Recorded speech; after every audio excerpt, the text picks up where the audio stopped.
மலை கோயில் வரலாறு என்னன்னா, ஒரு காலத்துல வந்து ஒரு தொட்டியான் வந்து காராம் பசு எல்லாம் வந்து மேய்ச்சிட்டு இருப்பாங்க. அப்ப மேய்ச்சிட்டு இருக்கும்போது டெய்லி அந்த பசு வந்து போய் ஒரு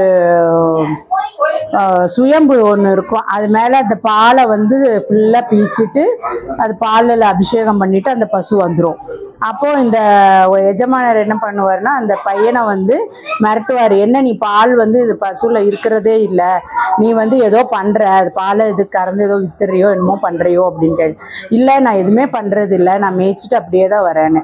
அப்போ பின்னாடியே போய் கண்டுபிடிக்கணுங்கிறதுக்காக அந்த எஜமானர் வந்து அந்த வருவார். ஒளிஞ்சு நின்று பார்க்கும் பொழுது அந்த பசு போய் அந்த சுயம்பு மேலே அப்படியே நிற்கும்.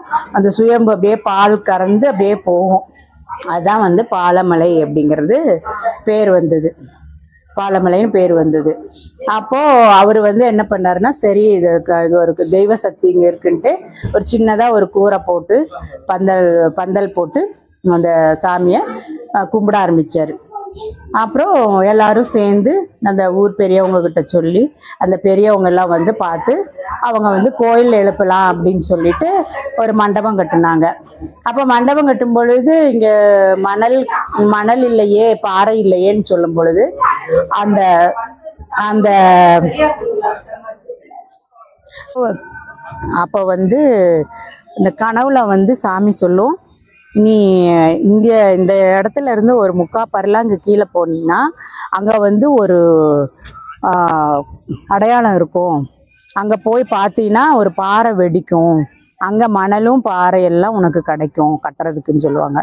அப்போ இவங்க அடுத்த நாள் காலையில் அங்கே போய் பார்க்கும் பொழுது அங்கே பார்த்தீங்கன்னா அப்படியே பாலமாக வெடித்து பாறைகள்லாம் இருக்கும், மணல் அப்படியே பார்த்தீங்கன்னா அப்படியே ஆற்று மணல் அப்படி இருக்கும். அப்போ அதெல்லாம் கொண்டு வந்து அவங்க என்ன பண்ணுவாங்கன்னா அப்படியே மண்டபம் கட்டிடுவாங்க. மண்டபம் கட்டி அப்புறம் அவங்க அந்த வழியாக வந்தவங்க திருப்பியும் அதை பெருசு பண்ணி கோபுரம் கட்டி ராஜகோபுரம் கட்டி அப்புறம் அப்படியே அவங்க அந்த பரம்பரையில் வந்தவங்கள அது பண்ணாங்க. இது நான்